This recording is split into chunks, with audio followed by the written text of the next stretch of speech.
Hello, everybody, and welcome to Super Podcast Action Committee episode 129, which is a very special number. No, it's not. But it is a very special day. Almost, because today is my birthday eve. Oh, well, That's happy right. Birthday. Tomorrow I am Tomorrow. old. Unless I'm in Australia, then I'm old now. So Yeah. I'll be 35 tomorrow. So, All right, I'll be 35 in September, so. all right. Yeah, So, here we go. yeah, Andrew, 34 going on 35 very soon here, and with me, 34-year-old going on 35 next September, Zachary Knight. Hello, everybody. Okay. So, not 45 minutes ago, if you'll I got this in the mail. This is the hard drive mounting bracket for the PS3, which, if you'll remember last week, I kept the 12 gig PS3, got a 500 gig hard drive, went to put it in, and realized that it's built so that it requires a damn mounting bracket, and Sony doesn't sell it anymore. So I had to go buy a knockoff, but mounting brackets are pretty much mounting brackets. So, yay. Also got Valkyria Chronicles. So it's something I've been wanting to play for years, but couldn't because, well, it was on a system I didn't own. Now, if only they would release Valkyria Chronicles 2 as a PSN download for the PlayStation 3. Because right now it's only a PSP game, and they won't freaking release it as a download for the PlayStation 3, even though it should be no problem at all. Yeah. I really want to play Valkyria Chronicles 2. Sony, pay attention. Seriously. So my mom sends me a birthday card, which has a picture of a little hamster going poot, and it says, "Hope your birthday's sweeter than a meadow filled with hamster parts." Aw, thanks, Mom. She also sent me Red Dead Redemption, Resident Evil 6, and Dead Space 2. As you can probably tell by the scratched-off sticker, she found them in a bargain bin at Fry's. So. Nice. But that's okay. I'll have to get Dead Space 1. I have played Dead Space Extraction, which was on the Wii. Might actually be the only EA game I own, or had owned. Interestingly, Dead Space 2 comes with the HD remake of Dead Space Extraction, which was the rail shooter for Dead Space. Yeah, I unfortunately haven't had a lot of chance to... I have to clean my... Motion sickness warning. Let's move the camera over the... Oh, look at all that crap. Oh, that's horrible. Why, Andrew, why? Well, because renovated my apartment, got a new kitchen and bathroom, and which means I had to move everything over there, over here, and I'm in the process of, because they were cutting into the walls, everything's coated in a thin layer of plaster dust. So I have to clean every individual item I own and move it back over to where it's supposed to be. My razor and shaving cream, by the way, it's buried down there somewhere. I haven't found it yet, which is why I look like this. I may look like this anyway, because some weeks I just don't feel like it. Yeah. Other than that, I played a little bit more Kirby Return to Dreamland, which is... It's Kirby. It's cute. It's very put your feet up and just veg kind of a game. Hard to really... You don't just... Oh, man. You don't... It's not something you really think about while you're at work, but it's a nice, relaxing, veg out kind of game. I also played the demo for Codename Steam, which is the 3DS game that operates very similarly to how I understand Valkyria Chronicles operates. Yeah. And that's, you have a force of a couple people, and the enemy has a force of a couple people, and you take turns. When it's your turn, each person has so many actions they can do in a turn, so you move all your pieces, and then the computer moves all their pieces. And in Codename Steam, the computer takes a while to do that, and it's a little annoying. It's not Yeah. bad, it's not a deal breaker, but it's just a smidge longer than it should be. Because if you've Yeah. played Valkyria Chronicles, um, there's always, the camera shifts to different characters' perspectives if they can see the enemy moving. And if you Yeah. can't actually see the enemy, you'll see kind of a cartoon, where Batman punches and goes bam or bowf or whatever. You'll see shuffle, shuffle, shuffle in the background. So while the enemy's taking its turn, you can kind of get a sense of where things are moving and where the action is happening. In Codename Steam, it does the exact same thing, but too frequently, nothing is happening anywhere. Yeah. Everything's just sitting there. With Valkyria Chronicles, they designed the enemy turns very well. Because like you said, if the enemy is within hearing range or something, you see the shuffle, and sometimes you'll see like footsteps as they're clumping along paths and stuff. But if an enemy is completely out of your line of sight and completely outside of your range of hearing, it doesn't do anything. You don't see anything, and the enemies are still moving, but you don't see anything, and it goes by like that. They don't dwell on any of it. The only time they dwell on the enemy movement is when the enemies are within sight or sound range to any of your units.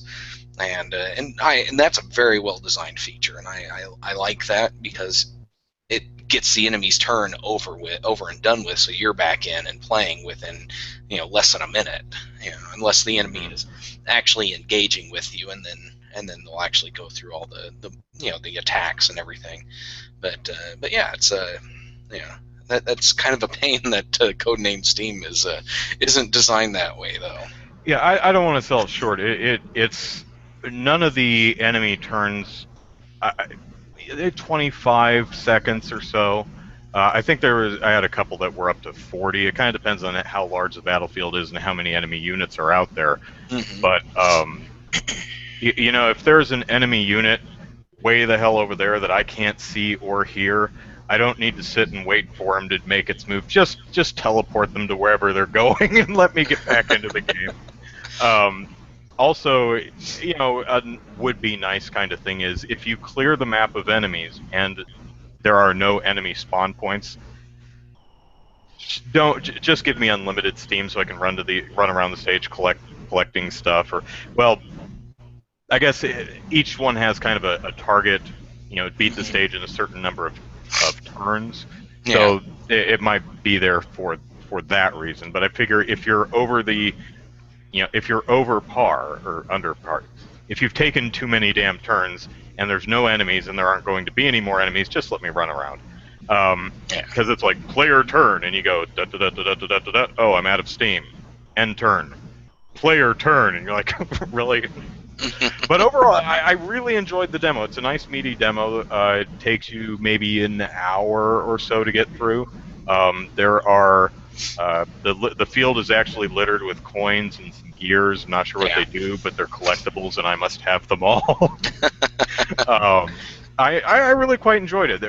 Really, the major critique I'd have is the enemy's turn takes a little bit too long, and I'd rather play it on a console than a handheld. But other than that, I think this I would call it a win. I think it'll be very cool.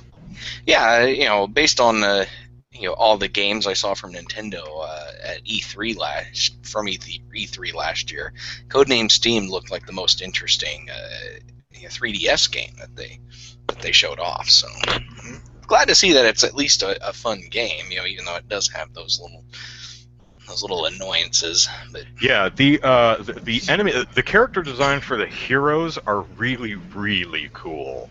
I really like the variety of characters. You've got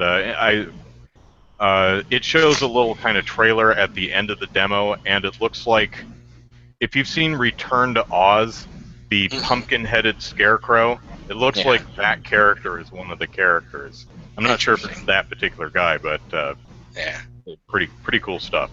Yeah. So, what have you been playing?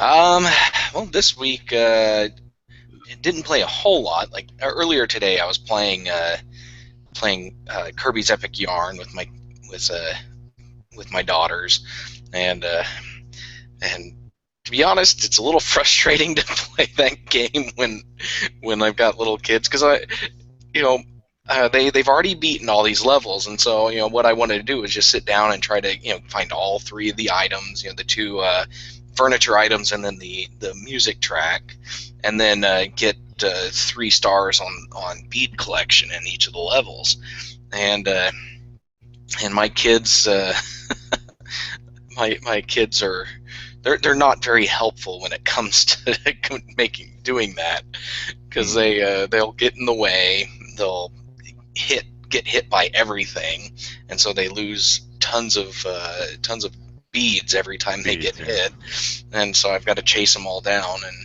and then eventually my daughter that I was playing with, she got kind of tired of playing, but she wanted to play still, and so she would just go into when you're in 2-player mode, the other player, or one of the players, can hit the A button and then just kind of go into passive float mode, where they just kind of follow you around and just float around you. They can't interact with anything or do anything. But that gets kind of annoying too, because every once in a while I'm trying to do something and they're floating, and then they get in the way, and I touch them and they come out of float mode, and they're in the way of the action I was trying to do. Like I was trying to do a precision jump or something to get to an item, and so they'd get in the way of that stuff. But the game is still kind of fun to play with them when they're actually engaged and actually playing and trying to help out and stuff. But so I was playing that. Then I also played some Teenage Mutant Ninja Turtles Smash Up for the Wii. It's basically Ubisoft's Turtles version of Smash Brothers, and it's not too bad. It's a nice little arena fighter, but yeah. So that's what I was playing this week. I didn't play very many other games, but I did make a lot of progress on the game that I'm working on, the game I'm making. I don't know if I've mentioned it on here before, but I'm currently in the early phases of developing an adventure game, like the old school Zelda top-down games. And I'm working on a prototype using Game Boy styled graphics. So it's like what is it, 160 by 144 pixels. Like that's the actual game view. And then and so I've actually got a character that wanders around. I've got a little dungeon that he goes into, and monsters that he can fight and actually kill. And then the monsters have a little thing, like if you cross with their line of sight, they'll charge at you. It's kind of like the snakes from the original Legend of Zelda. So I've gotten that far, where you can actually fight and kill, and you can actually be killed, but you can't see your life points yet. So because I haven't programmed that in yet. My next goal is, the next thing I'm working on, now that I've gotten the fight mechanic in there, I'm going to work on putting doors in and making sure, and have 3 kinds of doors. The kind that opens up when you kill all the enemies in the room, one with a normal key, and then one with the boss key. And then once I get the doors working, and key drops from the enemies, so you can kill all the enemies and a key will appear. And once I get all that worked on, I'm gonna start working on the boss fight.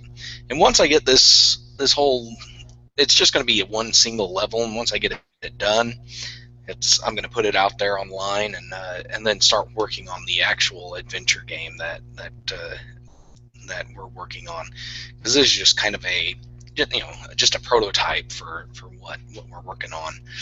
The game my brother and I actually want to make is going to be Super Nintendo level graphics, so 16-bit, and that's quite a step up from the Game Boy graphics. But my Yeah. brother, he's doing all the he's doing all the graphics work right now, and so I'm working off of just programmer art for this Game Boy style prototype. But yeah, that's been my week. Dream Peppers asks, what platforms are you targeting to release? For platforms, we're targeting PC, so Windows, Mac, and Linux, and then I'm also going to release it on the Ouya, and then depending on how well the game and everything, like if we can get it done and get it to a point where it's releasable and playable and everything, I'm gonna look at getting a development license for Nintendo and release it on the Wii U.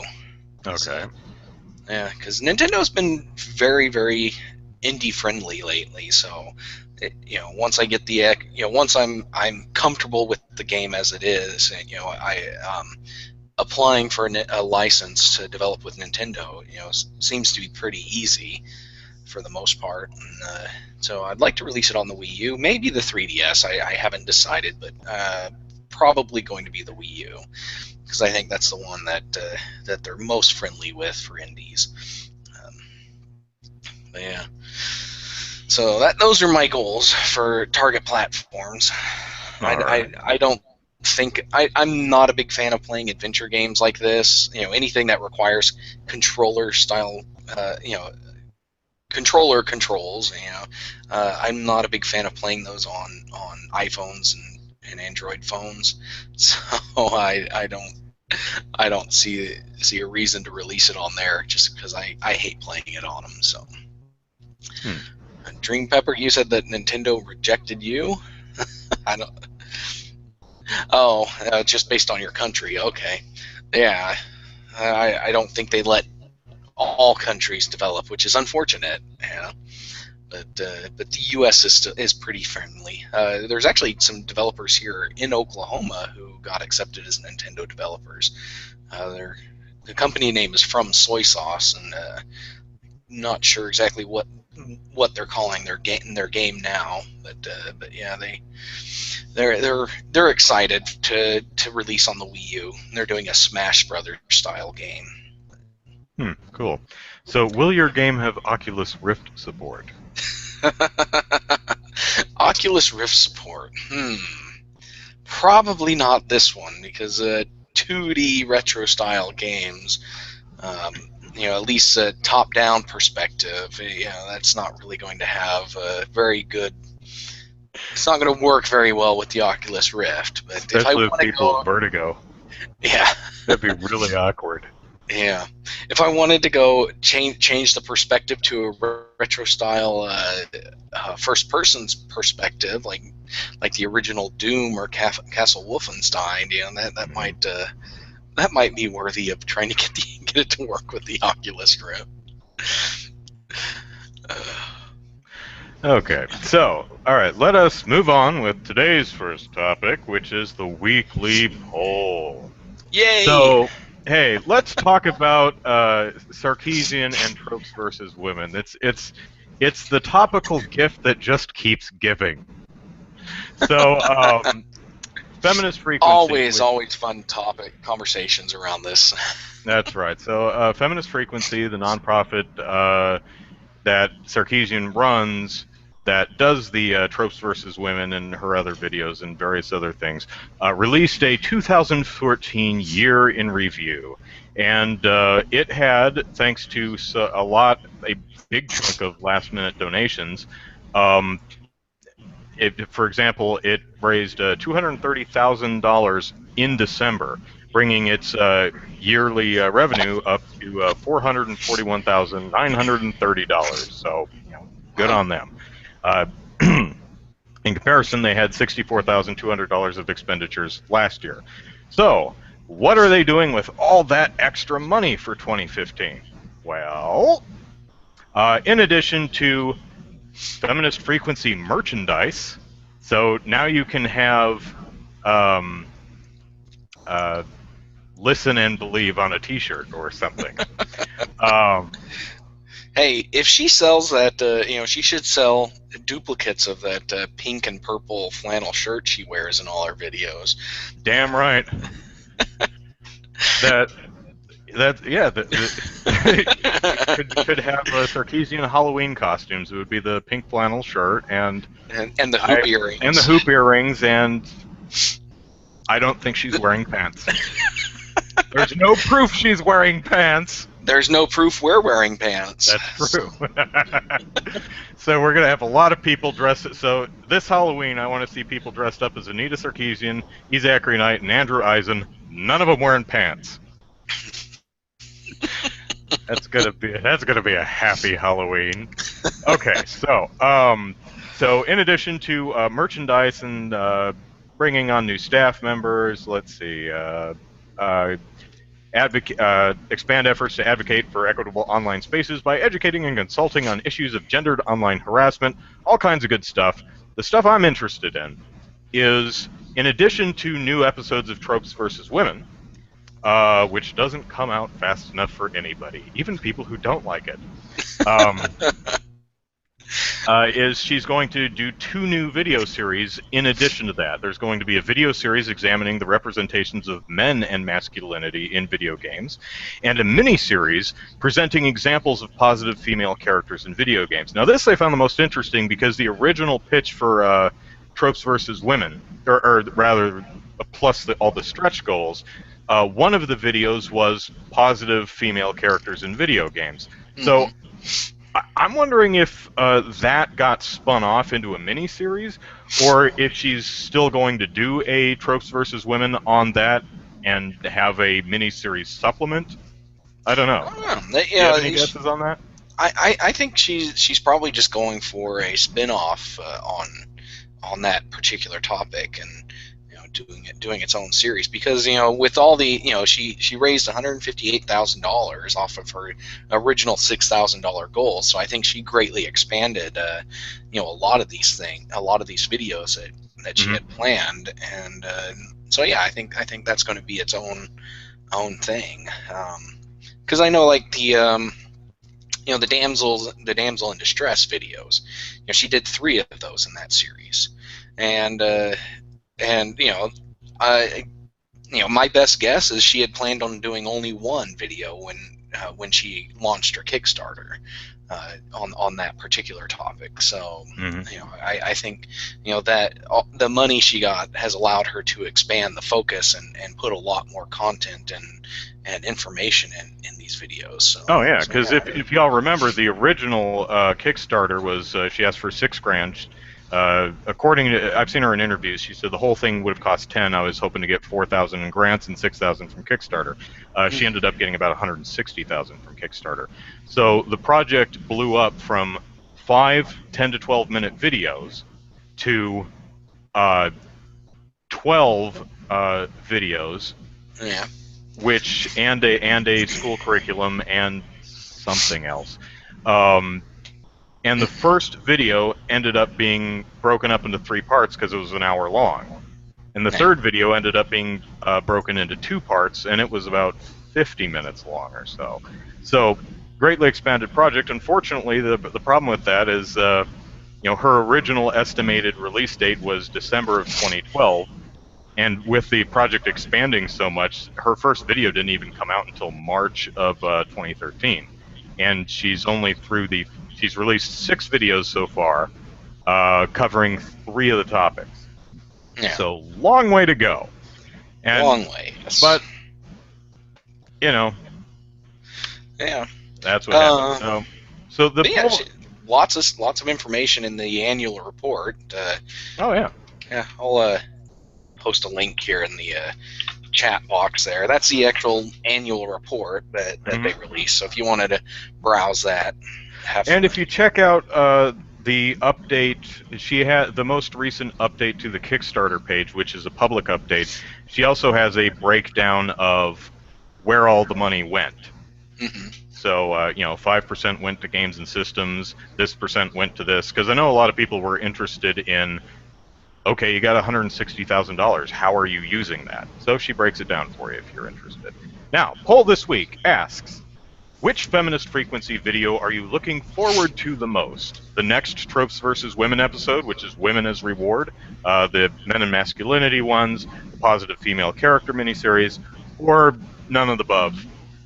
So we had 234 people vote in this poll.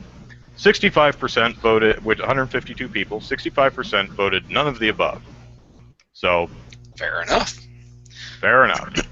8% said the next Tropes versus Women episode, Women as Reward. 9% said the first in the new series examining the representation of men and masculinity in video games, and 18% the first in the new miniseries presenting examples of positive female characters in video games. So, in this informal poll done at Game Politics, of the people who are looking forward to new videos from Sarkeesian, most seem to be looking forward to the positive female characters in video games, which I don't find that surprising because that is one of the critiques that I frequently hear of her Tropes versus Women videos is she's not giving any positive examples, which is both kind of off topic for what she is talking about and not exactly true, because if you watch her videos, she does actually give a few examples of like the damsel in distress trope being used in a different and interesting way. She talks about braid is one of them.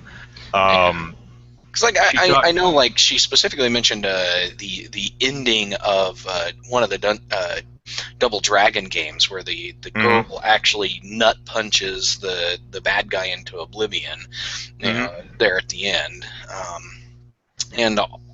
and also Karateka, she mentioned that one where that if you come running, or however it's pronounced. However it's pronounced, but if you come running into the room with the girl, she'll actually punch you out.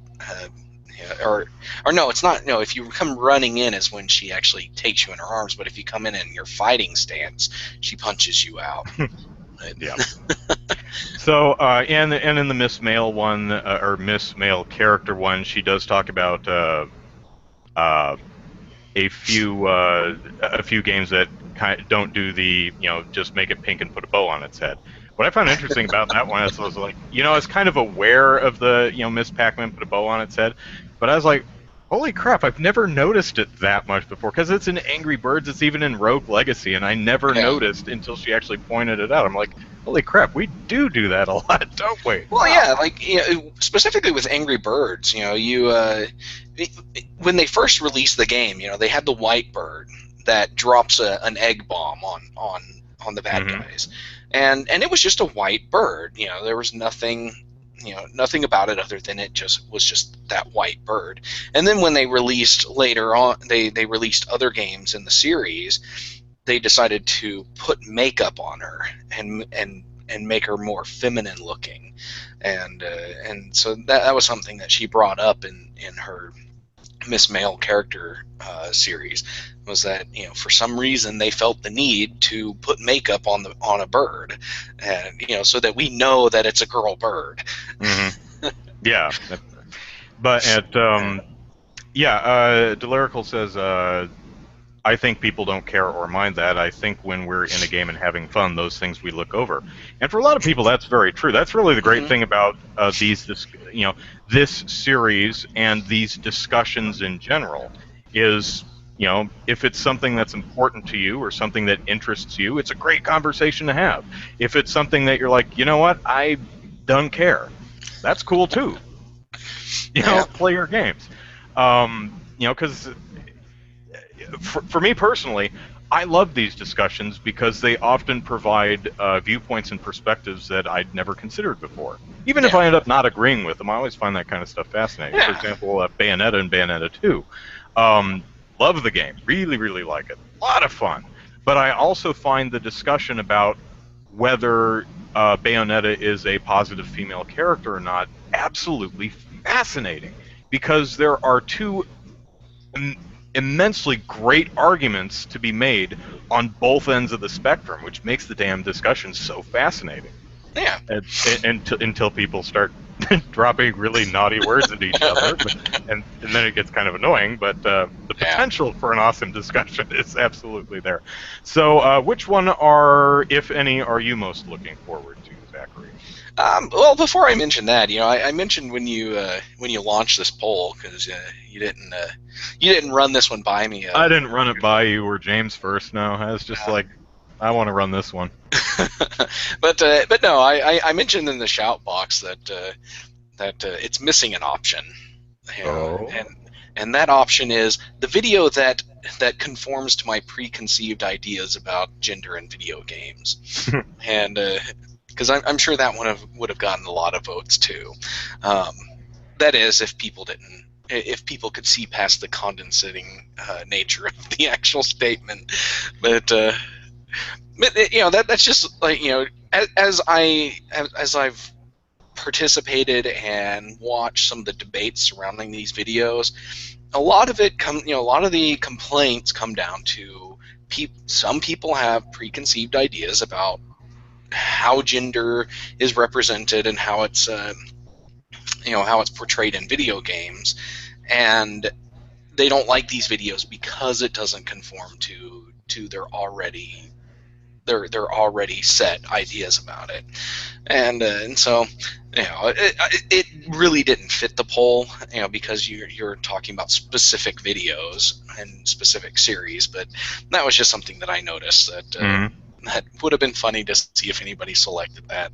But as for the actual video or series that I want to watch, I voted for the one about men and masculinity in video games, because that's another one of the big arguments that come up. Because in a lot of her videos, she talks about how women are overtly sexualized in the video games, to the point they're sexualized to the effect that they're there to be eye candy for male players, and one of the arguments that is brought up consistently with that is that, well, what about all the guys, that the shirtless dudes with ripped abs and giant pecs and big old muscles, and it's like false equivalence. Yes, and exactly. I've always found it to be a false equivalent, because the male characters are like that because it's a male power fantasy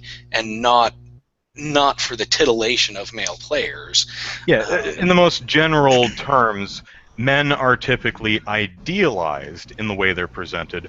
Women are sexualized in the way they're presented. Yeah, exactly. That's the best way to put it. And so I think that particular video series will go a long way to, I wouldn't say silence that argument, but at least put that argument in perspective for those who actually care.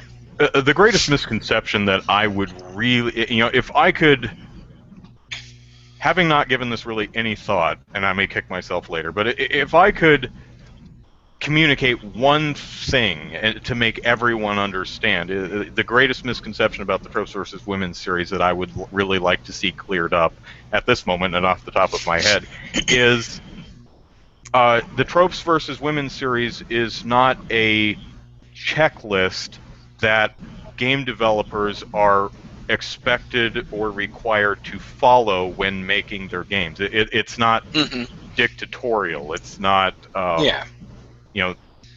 this isn't a don't do these in video games. It's just, these are presentations of, this is what you've been doing.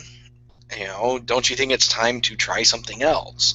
It's more of a suggestion on how to improve games. But she goes through, every video she's released, she does mention that there are times when these tropes are used effectively, or in a context that makes them compelling to use. Right. But Right. Nowhere is she or anyone else suggesting don't ever use the tropes, the damsel in distress trope. Not saying that. You can use the damsel in distress trope. A lot of times you may actually want to use the most bog standard version of that trope, like Super Mario Brothers. Princess, bad guy kidnaps, go get her. That's as basic as you can possibly get, and sometimes that is exactly what you want to do.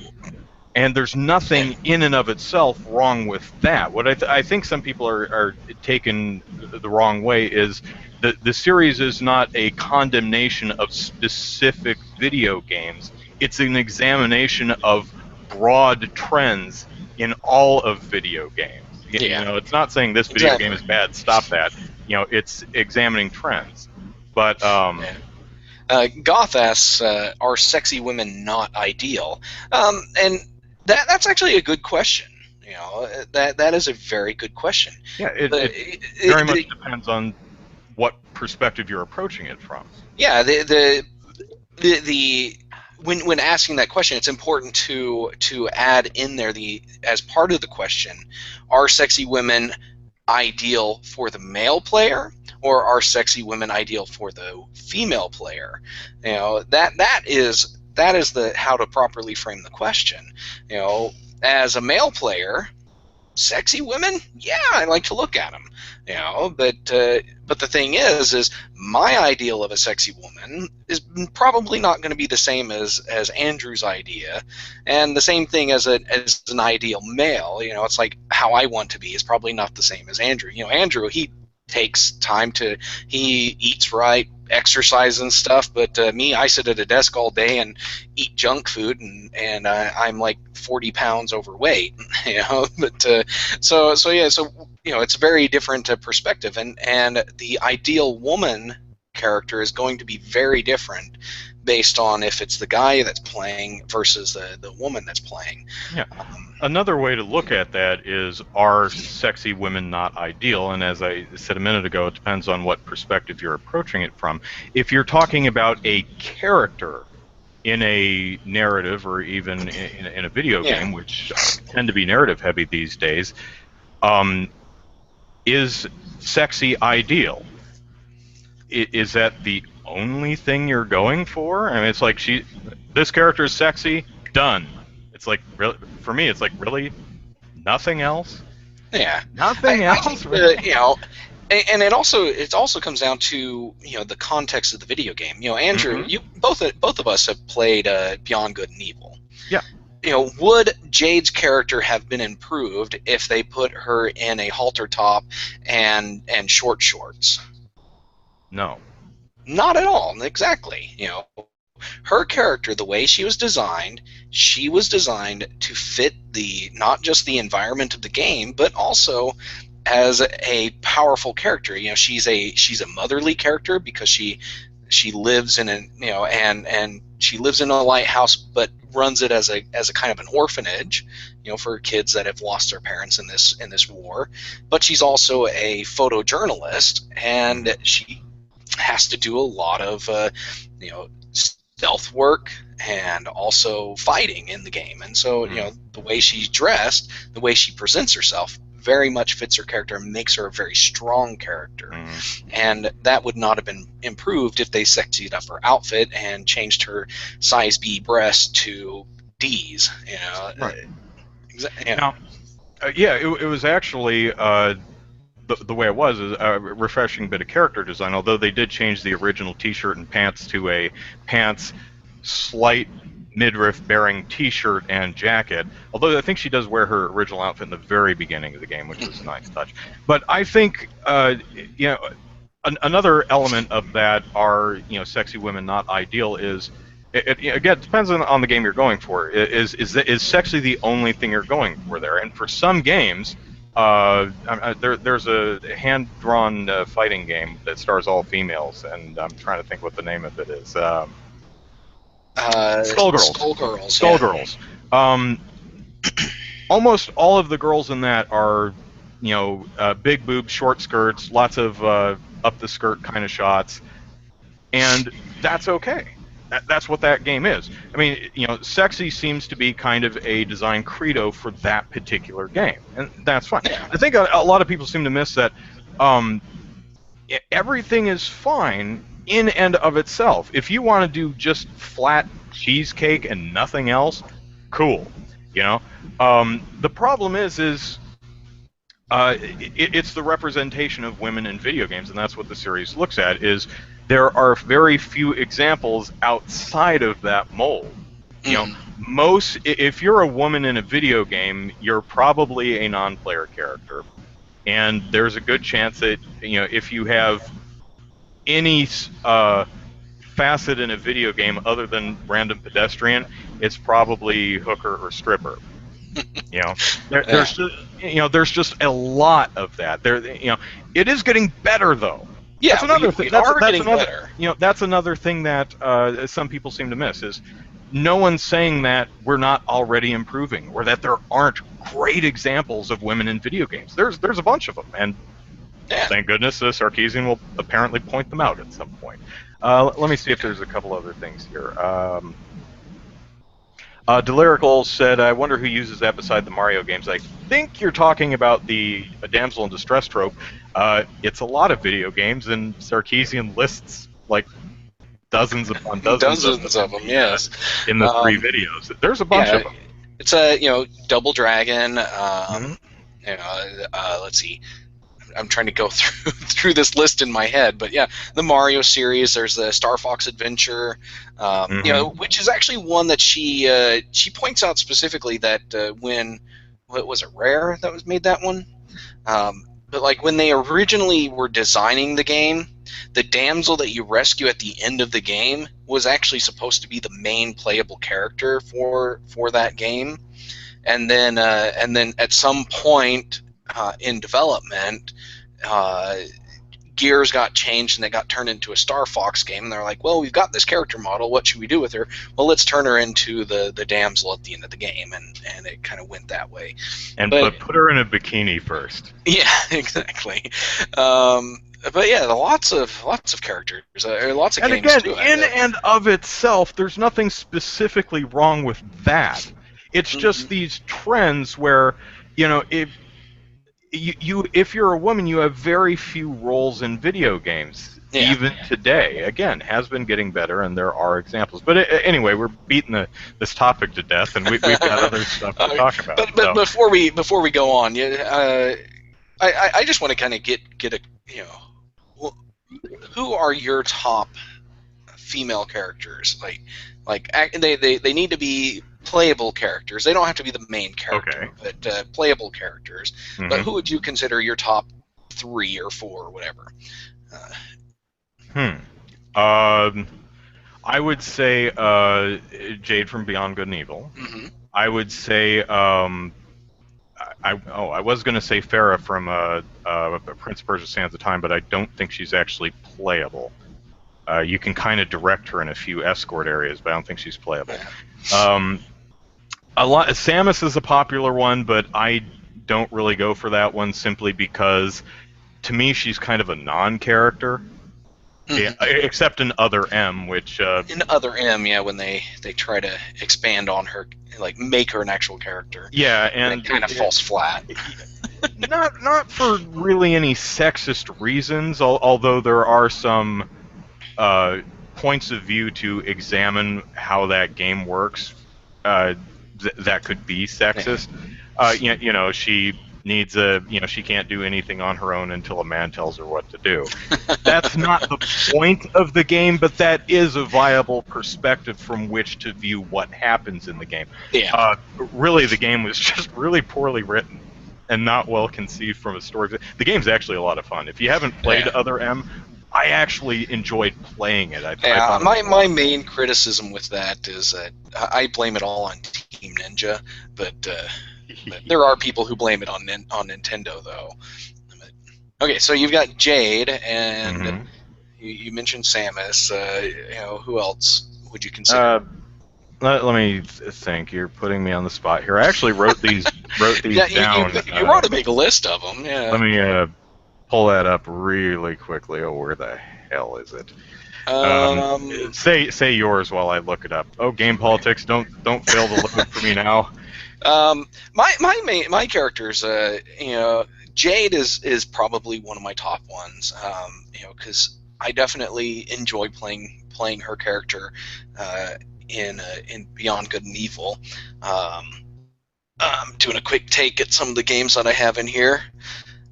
But other characters would be Valkyria Chronicles has several strong female characters. Mm-hmm. The main character's a male, but he's kind of just he's the general character. He plays the general of this, or commander of this unit. But there are several key to the story characters in there, and one of them is actually his girlfriend, who's actually a very capable fighter. She plays her role is a scout. They're the ones that have the long range movement, and they have a short semi-automatic rifle that they use. But she's definitely a very strong character in there, and there's also a couple other ones in there too. I wish I could remember their names off the top of my head, but there's this one. She's a shock trooper, which uses a machine gun and has some slightly stronger armor, but she's she's actually a very well designed character. She's got these pigtails that she wears, but she's in all the story elements of there, you get a lot of looks at what makes her tick in this war. She's kind of a racist towards these Jew stand-in characters, but you get the feeling that she has a reason for hating him. She's not just racist for being racist. She actually has a reason for not liking these people. Perhaps at some point they hurt her family or something, but I haven't played through the whole game. But yeah, very well designed characters in there. I'm looking at my list, and I'm actually kind of interested to see that I listed about 10 people, and almost all of them are not playable. They're side characters. Lara Croft, especially in the later games, I think they're doing a lot of really interesting things with her character. Not everything's perfect, but they're trying, and I think they're doing a lot of really great stuff with her. Bayonetta, I think, is great. I'm pro Bayonetta. I really like the character, and I think she espouses a lot of strength as a woman. I do acknowledge a lot of the arguments against her, though, too.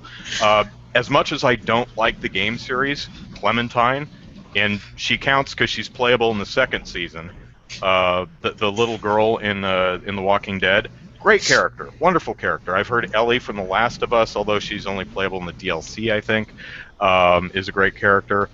Dragon's Age has a bunch of great female characters. I wonder, I put down Ica and Fina from Skies of Arcadia, but they're in Valkyria Chronicles also. I put down,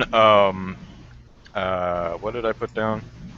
Oh, I was wondering about characters like Shepard in Mass Effect, and the main character in the Saints Row series, because do they count? Because they can be male or female, and it's pretty much exactly the same character.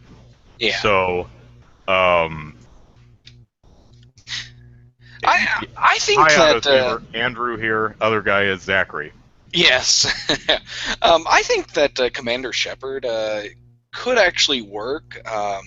They as in this conversation, because I kind of look at her. That role, that character, designed kind of like Ripley from the original Alien, because they, from everything that I understand, the character was written as a male character, but then they just cast Sigourney Weaver for the role, and they just left everything. That they just left it as that. Yeah, Amanda Ripley, I think, in Alien Isolation. Yeah, it's Amanda, I think. Ada Wong is playable in a couple side scenarios of Resident Evil. I think she's a pretty great character. I always liked Midna in Twilight Princess. She's kind of playable, kind of in a way. I always thought GLaDOS in Portal was a great character, although she's not playable. Shell is from Portal is kind of like Samus in that way. I don't really consider her much of a character. Yeah, she's like a mannequin. there's no. she's whatever you want her to be. Yeah. Yeah. So yeah, there are a number of great female characters, but we can do better. We can Yes, have we even could have a more lot great more. female Yeah. characters. Yeah, like personally, I think that the latest Jill Valentine, Claire Redfield, yeah, and Resident Evil. Yeah, sure. the latest Soul Calibur games, they don't have a lot of emphasis on story anymore. Mm-hmm. But Yeah. but Ivy was a really good character in some of the early games when they had story mode on there. They do something really interesting with that character. Yeah. They do some really silly things with that character, but there are to make a really stupid joke, there are two enormous criticisms you could make about Ivy's character. Yeah. But just because you can criticize the character from that perspective doesn't mean she's entirely valueless. And I think that's an Yeah. important thing to understand about tropes versus women and these discussions in general. Anyway, and also is that just because we or anyone is being critical about an element of a story, a theme, a character, a piece of game design, does not mean that the entire thing is horse poop or that you're a lame-o person for playing it or enjoying it. Yeah, So. and another character that I really like from Soul Calibur is Sophatia.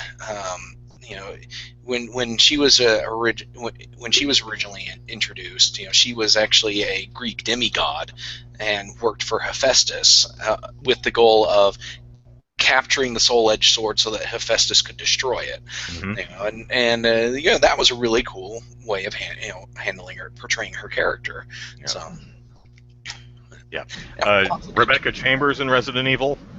Nope. She's an idiot. All right. Well, okay, we should so probably move on. let us move on. Sorry, chat, for dragging that one out for half an hour or however long it was, but you all seem to be having a good time, so that's good.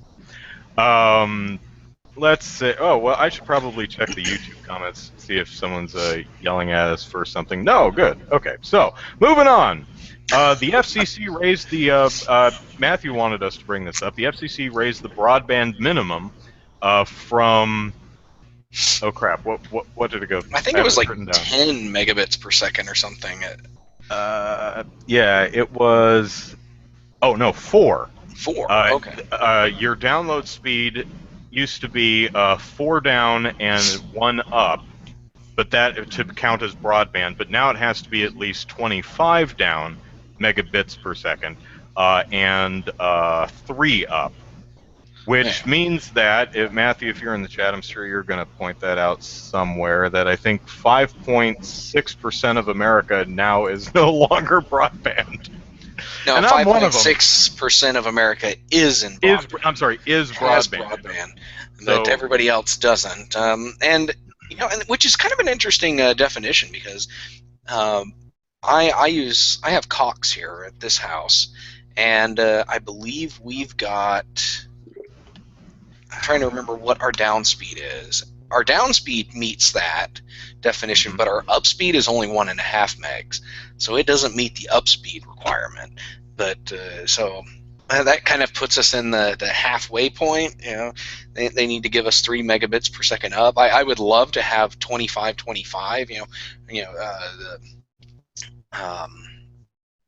Forget the word. Are symmetrical up and down. That would be really nice, and it would help when I'm uploading stuff and working and everything. But it's not too bad to have the 1.5 up.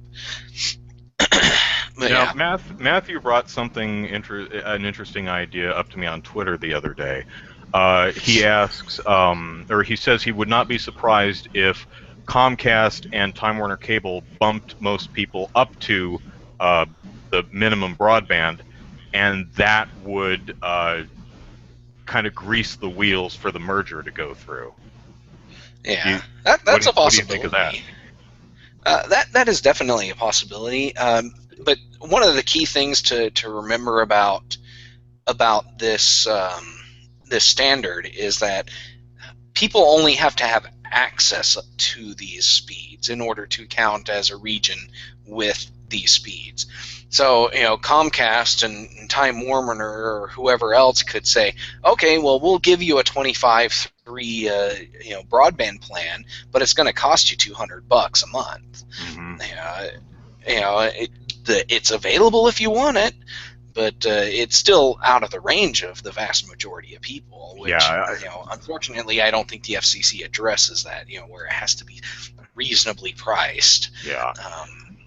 Me being an all doom and gloom kind of person, I think Time Warner and Comcast wouldn't so much bump everyone up as much as get rid of all the tiers below the broadband standard and make everyone pay more if they want internet. Probably, yeah. That wouldn't be surprising. But one of the things that is kind of interesting to think about, though, is that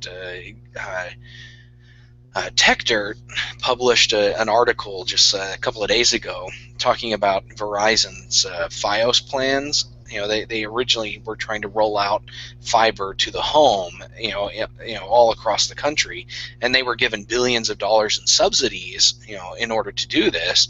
And then eventually they decided, no, we're done. We're going to quit. And they have and they posted a map of this, and there's like 6 regions that have this FiOS in the U.S., and they're all in highly high population density cities like New York and L.A. and a couple other places. But yeah, it's just like, a lot of these service providers, a lot of these ISPs have no interest in providing better service. Mm-hmm. That is until Google Fiber shows up with their 1 gig plans, and then they're like, all of a sudden, oh, here, you guys want 100 megabits per second plan? We've got one of those, and it's only $100 for you. Yeah, because they know that it's like, crap, we've got real competition. We need to actually up our game. The day is coming, cable companies. You watch your butts. Yeah. Why, in 35 years, you may have to do something different. Google's taking its sweet time with. They're taking they're taking a lot of time on doing this, and it's it's not surprising because they are only one company, and it takes a lot of time and money to actually do this. But one of the other things that I don't know if this was addressed in these latest FCC reports or anything, but ISPs spend a lot of time and money lobbying state governments to actually pass laws that make it more difficult for competition to roll in. Yeah. There's a lot of states in the U.S. that outright ban cities from developing their own internet networks, their own fiber networks and stuff. Yeah. Some cities. Go ahead. Well, I was just saying, some cities, want to do it with the idea that they're actually going to run the ISP in the town, but other ones are doing it where they're just going to maintain the lines and lease out the service to various companies that want to come in. But either way, Cox, Comcast, Time Warner, Verizon, other big ISPs like that don't like it because it's competition. Yeah. Although, really, maybe this is just, I'm not a business owner, I'm a pie-in-the-sky kind of guy, after just getting done saying that I'm a doom and gloom guy, but just go with it. I have to wonder if they took all the money they've spent on lobbying and put that into improving their service, maybe customers would just want, love them more, like we love Nintendo.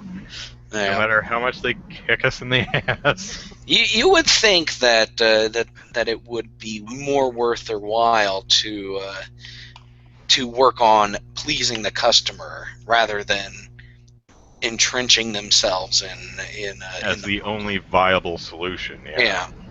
But the thing is pleasing the customer is a long-term project, while lobbying government to make themselves a monopoly is a short-term project with big gains at the end of that short term. They both have big gains, but the thing is they're looking at short-term profits because they're beholden to shareholders who expect profits every quarter.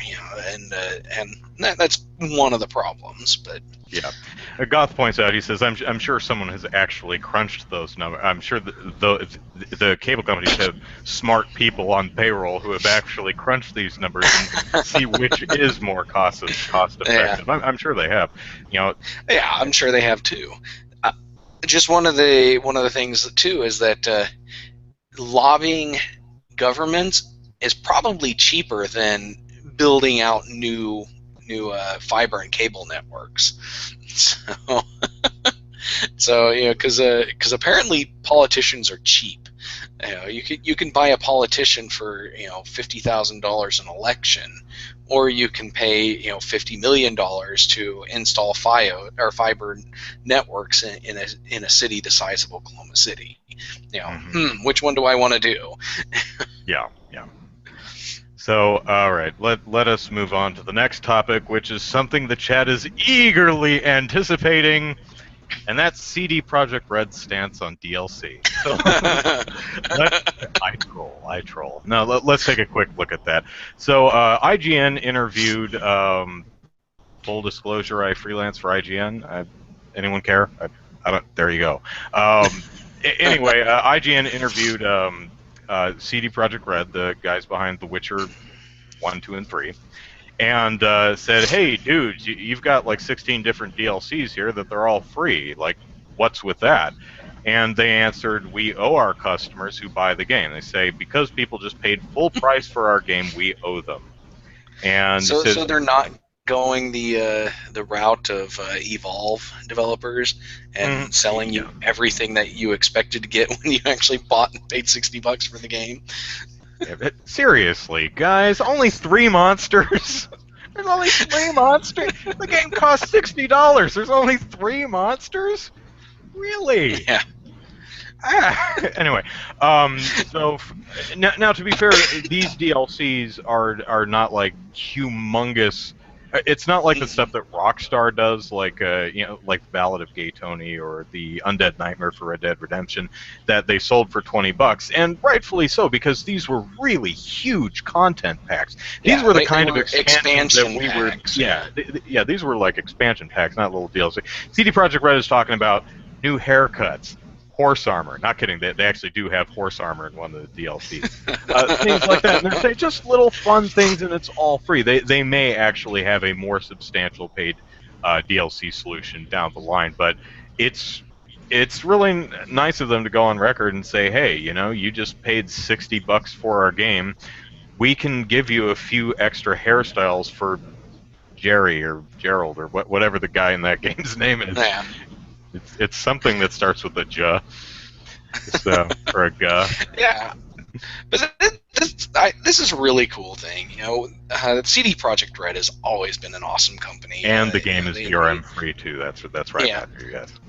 Yeah, they have always been against DRM. They've had their ups and downs. They were at one point sending out extortion letters to pirates in certain areas of Europe, and they quickly ended that once people said, "Hey, dude, you guys are being jerks." And they were like, "Oh, we didn't mean to be jerks. Sorry." But yeah, these guys are pretty good company, and I like them. And this stance on DLC, is very cool. It reminds me, one indie developer that I really like, Level Up Labs, run by Lars Doucet. They created Defender's Quest, an RPG tower defense hybrid game, and they're currently working on their second game. But they decided that what they're going to do is they're going to take their first game and rebuild it in the new game's engine, so that they could improve a lot of the features and stuff that they wanted to improve in the first one. And they decided, we're going to give this away free to everybody that bought the game. So if you ever bought the original Defender's Quest, you're going to get the free HD upgrade. And one of the reasons they decided to go this route was because they didn't want two versions of the same game floating around, confusing people. It's like, well, there's Defender's Quest here, and then there's Defender's Quest HD. Which one should I buy? And they didn't want to fracture their user base. So, it's always awesome when companies give you upgrades and DLC and stuff for free. And definitely looking forward to playing that in their new engine. But yeah, good for CD Projekt Red as well. Yeah, and Gothskunk points out the guy's name is Geralt or Geralt. Not sure how it's pronounced, but anyway, before we move on to our topic, which, yes, is Nintendo's YouTube Creators Program thing, James chimes in with, regarding our last topic, or our previous topic, it's more cost-effective to lobby. A $1,000 donation is worth millions in benefits for corporations. Yeah. And that just depresses me if that's true. My groove has been harsh.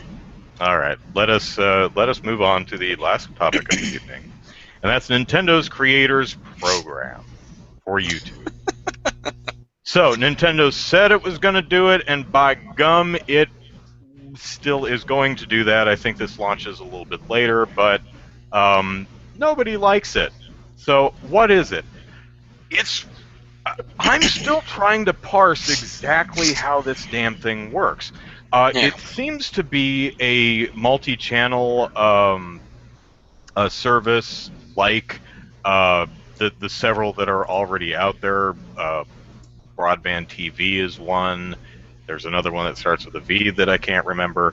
Basically, there's essentially there's Google's AdSense program.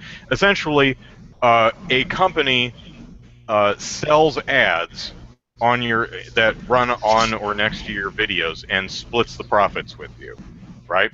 So that seems to be what Nintendo's doing here.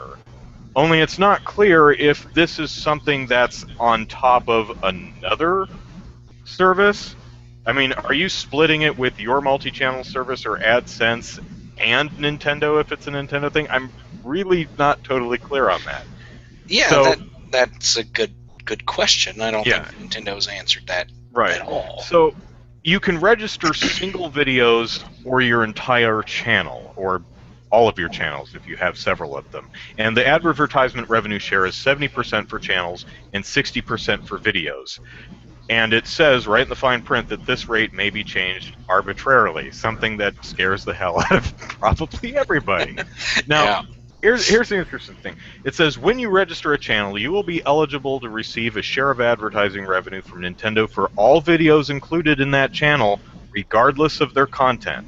If you only want some videos to apply to this program, please register each video individually. Okay, but then it says in bolded or in red text, you can only use channels or videos that contain copyrighted content related to game titles specified by Nintendo. And it's like, well, wait a minute. When you said regardless of content, do you mean you can do whatever you want with it as long as it's Nintendo content? I'm not sure. If you register a channel, are you only able to do Nintendo videos, or are you only able to monetize the Nintendo? That's actually a very good question, because they give a list of all the games that are part of this program, and there's not a whole lot, but they span everything from the Wii U and 3DS all the way back to the NES and Game Boy. It's like there's entire lists of games there, multiple generations of games, and so it looks like what their plan is they're going to go to YouTube, and they're going to try to capture the revenue from every game from all generations that's one of their IPs. And it looks like the way this is going to work in practice is that if you are not a part of this network, this content creators network thing, they're just going to content ID your video and take 100% of the ad revenue from you. Right. And that's one of the things that really bugs me, is that it's either they're going to take everything or they're going to take a good chunk of it. And, yeah, you're going to get 70% or 60% or whatever, but the thing is that's 70% or 60% of what you could have been making if Nintendo wasn't being such a butt about this. Yeah. And as you just brought up, they have a list of Nintendo game titles specified for use within the program. It's not any Nintendo thing you want. It's a specific controlled list. Also, and here's another thing that I'm not quite clear on, is Nintendo, it says it can regularly take up to 3 business days for your registered content to be reviewed and finalized. So in other words, in order to approve your video for monetization, it can take up to 3 business days. Now, I'm not sure if that means your video is running. I suppose you could just set it to private for 3 days until they approve monetization, because most of your views and monetizable ad clickies comes within the first day or two. I'm also not clear how that works for if you register an entire channel. Does that mean register a channel, yeah, you're good to go, just upload videos and it's 70%? Or if you register a channel and they still need to approve every single video? And if they're approving videos, I'm guessing they can say no.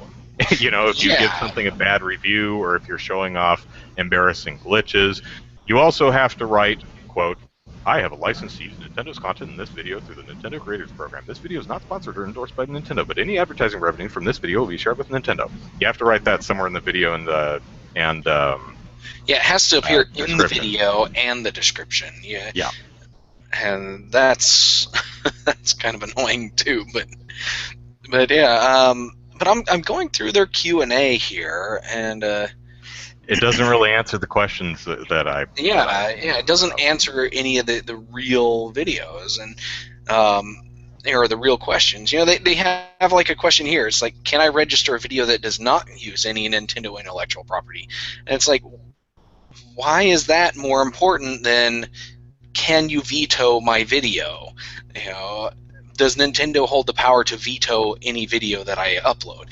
That's a question that needs answered. I want to know if Nintendo is going to say, nope, you can't post that video if I'm not doing something that they like. Say I'm doing a bug run where I'm looking for all the bugs in the game and everything. Is like, are they going to want to shut that video down rather than let it go up? It's like, I would like to have that answered.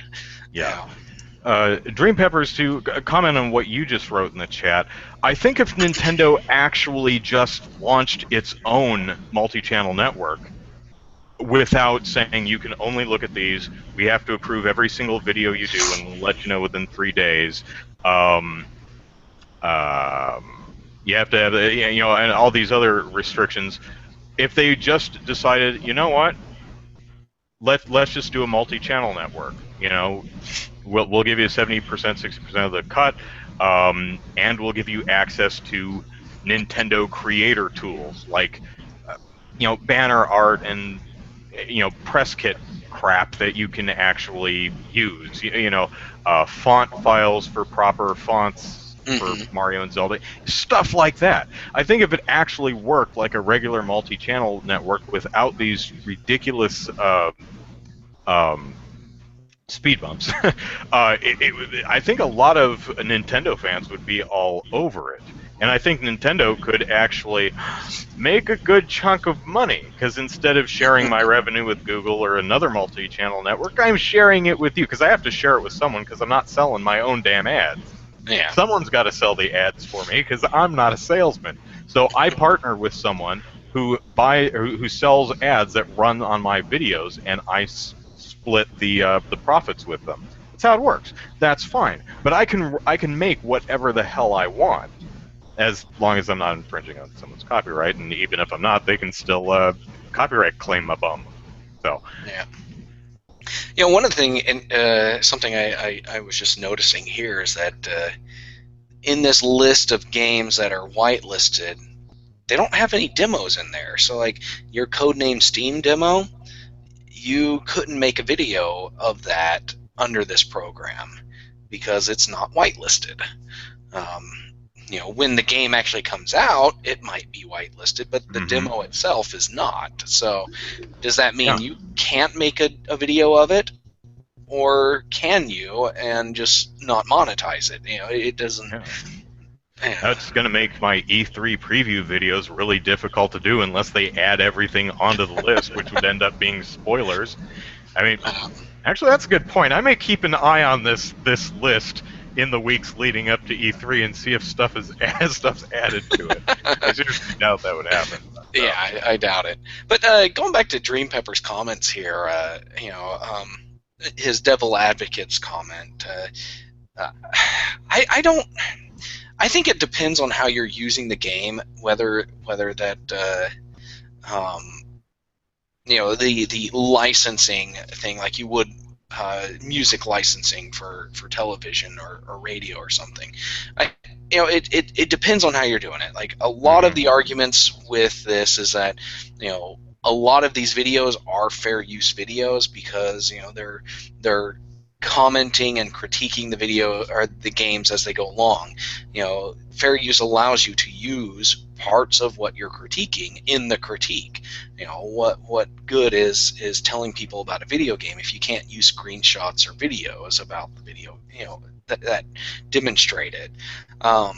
Now there could be some arguments again saying that if all you're doing is just streaming the game, everything from the title screen to the gameplay to every cutscene all the way to the credits, without anything, without any creative element to it, there's an argument to be made that that's probably not fair use. Yeah. But the vast majority of Let's Players and video reviewers and stuff would fall under fair use. Yeah, most people are watching the Let's Player for the Let's Player more than they are actually the game they're playing. Yeah. And I think what's his face, PewDiePie, said, well, that's not a nice word there, PewDiePie. He says what Nintendo's missing out on completely is the free exposure and publicity that they get from YouTubers. What better way to sell or market a game than from watching someone else that you like playing it and enjoying that themselves? If I played a Nintendo game on my channel, most likely most of the view's ad revenue would come from the fact that my viewers are subscribed to me, not necessarily because they want to watch a Nintendo game in particular. There's just so many games out there to play. Nintendo games just went to the bottom of that list. Yeah. And again, that's one of the results of this program is that a lot of the larger channels, a lot of the larger personalities like PewDiePie and Total Biscuit and various other ones, they're going to put Nintendo games way down on the list of games to play because like he says here, there's tons of other games I could be playing, and I get to keep all the views and ad revenue for myself. Yeah. The well-named Angry Joe was very angry because, from what I understand, he just finally bought a Wii U, and then literally the same day or the next day or something like that found out about this stuff and was like, did his Angry Joe thing. And it's like, man, I just bought a Wii U so that I can show my 1 million or 2 million followers all the gloriousness that is Nintendo. And you're taking away any, I spend a lot, this is what I do for a living. This is how I make my money. I spend a lot of time putting these videos together and producing this stuff to make it entertaining, and I can't afford to do it for free, Yeah. Especially if there's even if I partner with you, can you partner with Nintendo and another multi-channel network on the same show? That's another question. Yeah. You do a lot more videos than I do, and you're probably well versed in how difficult it is to get these videos released and everything. But I've done I've done a kind of a let's play of one of my games that I was working on, and then I did a let's play of a game that somebody else here in Oklahoma developed, and my video was a lot longer just because I knew what I was doing, but the other one, the final video was like 5 minutes long, but it took me like 5 hours to make, because I had to play the game several times, to get a good playthrough of. I mean, the game was short, but I had to get a decent playthrough of the game, and then I had to, script, what I wanted to say, and then I had to edit everything together, and it took me about 5 hours altogether to play a 5-minute game and make a video of it, and that's a lot of work, and I can't imagine, the amount of time and effort these people put into doing videos of games like Minecraft that take hours to play itself, and it's like, if they're making a living off of this, they're doing a lot of hard work, and to lose 30% of your ad revenue off of that, 30 to 40% of your ad revenue, that sucks. Yeah, and possibly all of it if Nintendo doesn't approve the video, and possibly a humongous chunk of the revenue you would have received if you could have released that video when you wanted. Because I myself, for example, I was going to do a video on the last Nintendo Direct. I wrote an outline for it. I never had the time to actually do it, and now it's 3 weeks later, and that one got spiked because, well, the Nintendo Direct was 3 weeks ago. No one cares anymore, So, yeah, and that's another thing is unless you're actually a video producer, you probably don't have a good concept of how much damn time goes into these things. Even something as deceptively simple as a Let's Play. Unless you have absolutely no interest in production or quality control, and you just stream it on Twitch and immediately dump it on YouTube and call it a day. Yeah. But I mean, if you watch PewDiePie, for example, and odds are a lot of you do, whatever you think of him, it is obvious that the man is putting a lot of work and care into the production of his videos. There is a lot of considered editing and post-production work that's going on to these. This is not a dog and pony show. This is a product that he's providing. So yeah, it's a lot of work, and I think like a lot of the YouTubers we've seen, the ones with way more subscribers than moi, they're probably just for the most part not going to cover Nintendo games. Yeah. I mean, they may talk about them in vlogs and stuff, but yeah, it's if they can't make if they're doing this for a living, like if this is their job and they can't make money doing it, yeah, you're just not going to do it. The lyrical, yeah, I don't either. I tried to cut. The reaction video I did a few weeks ago. I was going to do I was originally going to do a set Andrew reacts to PewDiePie, and it's like, the blank-faced reaction. But I didn't, mainly because I just can't sit through his videos. I'm sorry. I have nothing against the man. He's just not for me. Yeah, I've tried watching one of his videos, and I couldn't sit through it. But yeah, I don't watch a lot of Let's Plays or anything like that. Anyways, But, yeah. That's rare for me too. It is very rare that I won't sit through.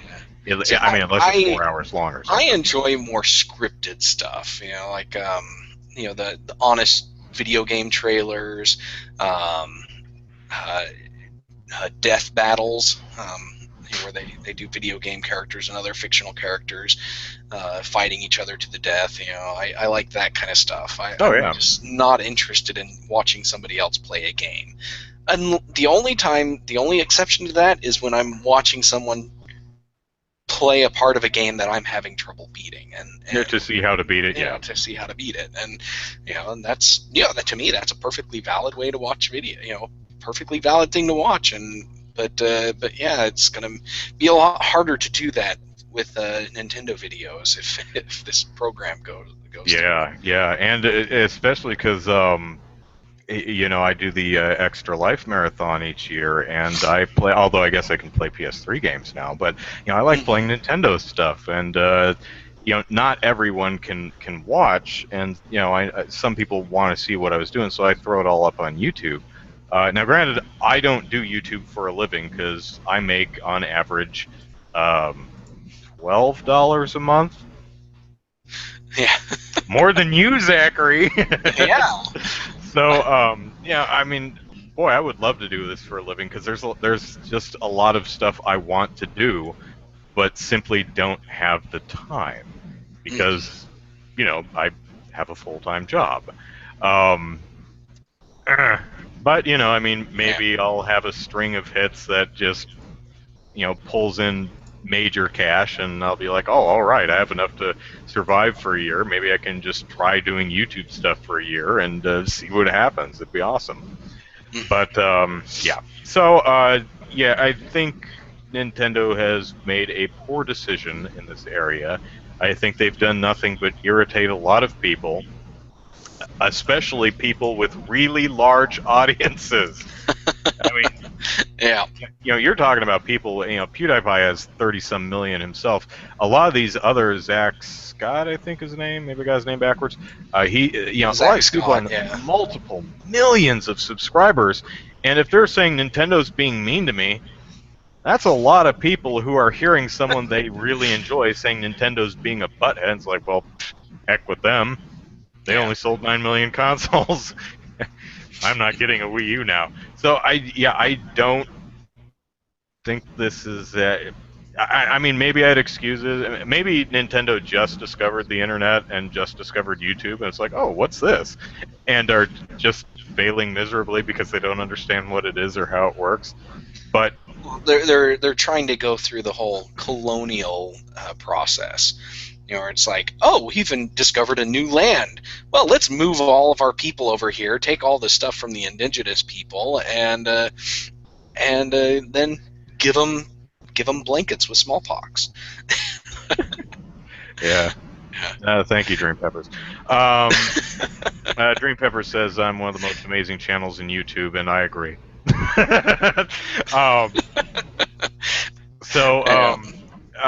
What was I saying? Matthew asked, what company do we want to buy Sega's IPs? Does Sega have any IPs I care about? Sonic. No, I'm not a Sonic fan. Sorry. I don't. Well, they don't care about Sonic anymore. If Sonic Boom is anything to go by. Some of those games, it's like they're trying to kill them. Now, Capcom, at least they don't make crappy Mega Man games. They just don't make Mega Man games. Sega is trying to kill Sonic. And maybe that's what it is. Maybe Capcom has realized that they've forgotten how to make good Mega Man games, so they're just like, well, we don't want to go the Sega Sonic route, so let's just stop. Quit while we're ahead. But I can't think of any. To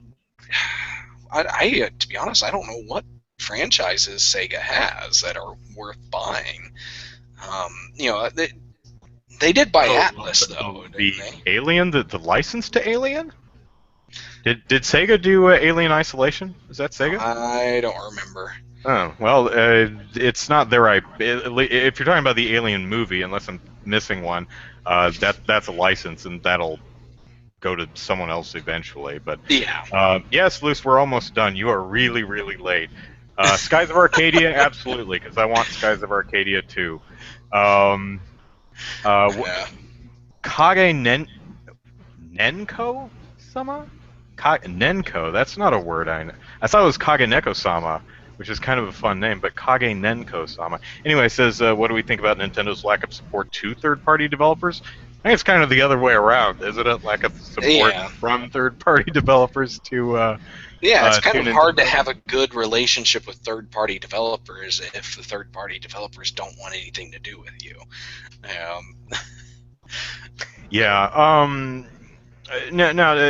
I think there's more that Nintendo could have and should have done with third-party developers. As far as Wii U, I think it's I think we're past the point of anything being done at this point.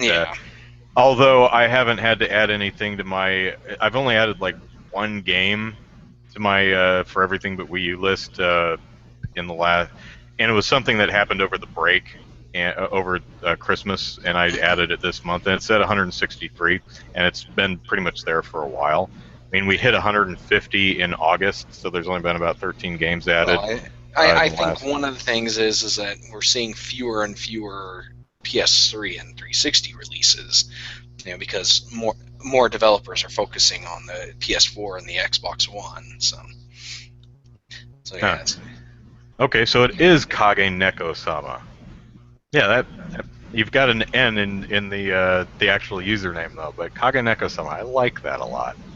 So yeah, chicken and egg problem. It very much so is a humongous contributing factor to that problem.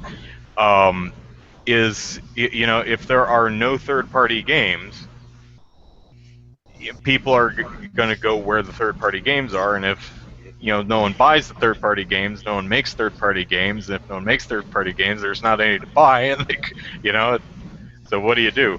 Yeah.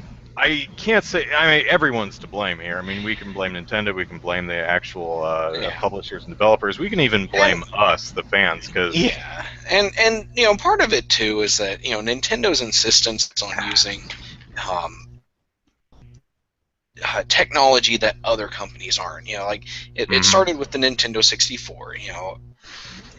Everybody else was going CD at the time, and Nintendo was like, nope, cartridge still rules, and the cartridges were just super expensive to publish on, and it and a lot of say Square Enix was the big name at the time, and they're like, screw this, we're done with cartridges, we're going to the PlayStation, and cartridges are still better. Yeah, so they took their games and went to the PlayStation, and Sony made big bucks off of having Square Enix there. But the Nintendo 64 was still a great console, but yeah, it was just expensive to develop for, and with the cartridge too, Nintendo controlled the supply line of new releases, and they could just say, nope, we don't think your game's going to do very well, so we're only going to do 60,000 cartridges in this first run. And at the same time, they're like, well, Mario 64 is going to do very well. We're going to do 1 million copies of this in our first run. And it's like, what?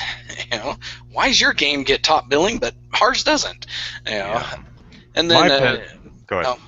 No, you can go ahead. My pet theory is, Sony, Nintendo, Microsoft. My pet theory is that hubris is the problem, and you saw it in the Nintendo kicked amazing amounts of ass with the NES and the Super NES, and then got too big for its britches and said, "Oh, we're doing the Dream Team. We're gonna have, exclusive developers to our console. We're gonna have proprietary technology, and we're gonna do everything that we want because we're awesome." And everyone said, "Okay, yeah, have fun with that," and went to develop on PlayStation. Then, the PS2 was a humongous success, and Sony said, "Wow, people will be willing to get a second job to pay for the PS3. We can make it as big and powerful and charge as much as we want." And that bit them right in the ass for the first year. The PS3, first couple of years. The PS3 really struggled, and Xbox 360 took off and kicked untold amounts of ass. And then Microsoft got too big for its britches and said, "Oh, we've got the market cornered. Everyone loves 360, so we'll do the Xbox One and we'll be ultra controlling and we'll load it with DLM. They'll scoop it up with a spoon." And everyone went, "Nope," and jumped ship to the PS4. So, and again with Nintendo, the Wii outsold both the 360 and the PS3. And they say, hell, we can do whatever the hell we want. We can, obviously it doesn't matter if we have the absolute cutting edge generation. We can be from a technological display standpoint, a generation behind again. It won't matter. They will be breaking down our door to develop stuff for anything that says we on it, which is not the case. So I think hubris is something that Microsoft, Sony, and Nintendo sadly repeatedly shoot themselves in the foot with. So, yeah. So that's my Yeah. the cycle of hubris continues, says Gothskunk. That's right. Yeah, Who's yeah. it gonna be next time? And it really just kind of depends on how the company responds to the failure of their hubris, because Sega, they basically collapsed due to their hubris, with the Sega Saturn. They figured, oh, everybody's going to want this, and we don't care about our relationship with the retailers and developers and stuff. We're releasing it now. Yeah. Now, to And be fair, they made a valiant effort with the Dreamcast. they did. They It was did. too late, but Yeah, too the little, too late. Dreamcast was awesome. Yeah, the Dreamcast it's actually a very good console, and I Yes, it had is. one at one point, and I loved playing it, but lack of games was kind of sad. Yeah. But the good thing is that the Dreamcast is very, very homebrew friendly. It's like you don't even have to hack these things. You can just make your own game, burn it to a CD, and play it on the Dreamcast. Yeah. But yeah, I don't think Nintendo's going to go anywhere. I think this generation, like after the GameCube and the Wii U, they and even the Wii is going to factor into this. I think they're really going to I think they are really rethinking their console strategy right now and trying to figure out how to get back to where they were in the Nintendo or the Super NES days, where they actually have support from other developers. And part of it is going to be releasing a console with hardware that's similar to the other consoles. They've done very well with the the old tried and true hardware, but it's good for them, but it's not something that third party developers are looking to deal with. Nintendo needs to do two things. It needs to do what it's always done, and that's the very Nintendo thing. Those weird, wacky things that you would never think of, but are just so totally cool. It needs to do that while simultaneously accommodating developers, third-party developers. They need to make sure that developer, they have to make games for multiple platforms. This is a reality of the business, and if they want to do that, they need to be able to do that for a lot of them can't afford to get an entire separate team to make something specific to Nintendo's console if it's that radically different to make games for. So, yeah, not easy to do those two things. I wouldn't imagine to blaze a new path and do something as unique as Nintendo wants to do, while at the same time meeting industry standards and allowing third-party developers to easily support it and do multi-console. They should be able, because ideally, multi-console should be okay because your version should play to the strengths of your console. There should be stuff that you boast about. It's like, well, yeah, Watch Dogs is on every system under the sun, including the Wii U. This is hypothetical Fantasyland now. But on the Wii U version, you get, the gamepad is your cell phone where you do all the weird little hacky stuff. It adds to the game. It's an experience that you can't have on any other console. That kind of stuff. Yeah. Or maybe that's just me. Goth says the Dreamcast was the defibrillator shock that revived the casualty for a few more minutes before it flatlined in regards to the Dreamcast. That is true. That is true, because they pulled out well before that generation of consoles was over. Because I believe the PlayStation 2 and the Xbox still had several, and the GameCube still had several years after they stopped producing Dreamcast consoles. But Matthew says that he still thinks the iPhone thing will happen. I think he's referring to Nintendo releasing iPad and iPhone games. I don't know. If I'm remembering from the Shoutbox, he's talking about a Nintendo's next system being somewhat of a hybrid console handheld, in the Ah, sense that, so kind of like the Wii U, only the gamepad controller is something portable that you could take with you, a la of 3DS, which is something that a lot of people have actually brought up. yeah. And maybe That we'll is see. a possibility. As long as I can comfortably play games on my TV, I would be fine with that. I just fear that that would limit what you'd be able to do, uh, both from a Yeah. technological display standpoint, and pardon me, and also, because I wouldn't really want to use this as my standard controller all the time. They'd have to Yeah. be, if the Wii U gamepad was, if the game controller was a portable console in itself, I still want that comfortable ergonomic feel of a console controller. But getting that and something you could put in your pocket and go on a bus, wow, that's a Yeah. hell of a design Well, challenge right there. yeah, that it is. Look at the Nvidia Shield. That looks like an Xbox controller with a Or flip-up don't look at the screen. Nvidia Shield. You No one know, else did.